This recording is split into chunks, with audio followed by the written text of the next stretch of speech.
Hi, this is Brandon Spilley from thirstgym.com. Today we're going to talk about an exercise called the wide stance high cable row.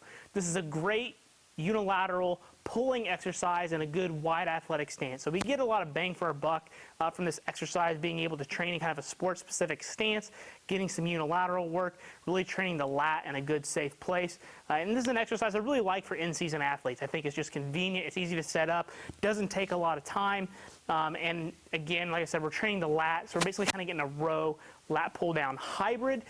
So if you happen to have to be picky and choosy, this is a great variation for you. So I've got my handle up here at the very top of the cable machine.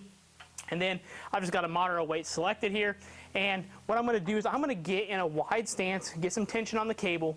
And then what I want to make sure to do from a wide stance perspective, I don't want to be deep down in a squat, okay? I want to be like in an athletic stance. I can get ready to guard somebody or hit a volleyball, something like that. Good wide stance, so I'm athletic. I take my other hand over here. I like to put it on my ribs to make sure I'm staying good and straight and focused. I'm not kind of like rotating around and things like that. I just want to make sure I'm bracing, able to control my upper body while I'm in that athletic stance.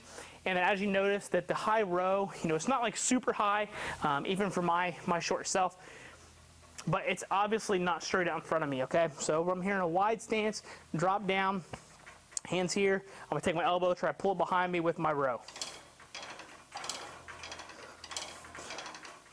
So I'm using my abdominals, I'm using my lower body to stay in control in that good strong stance.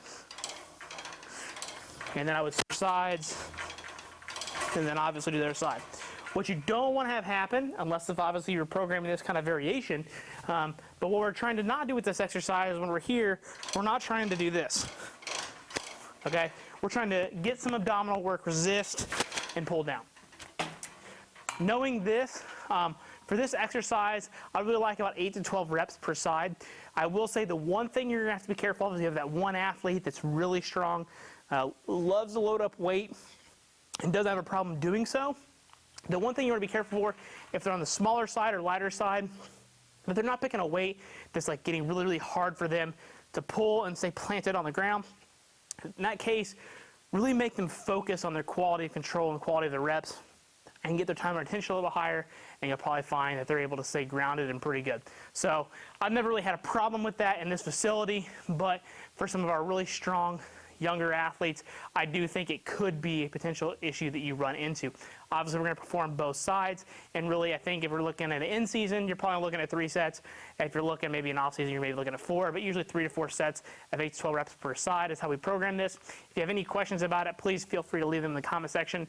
Thanks. Have a great day.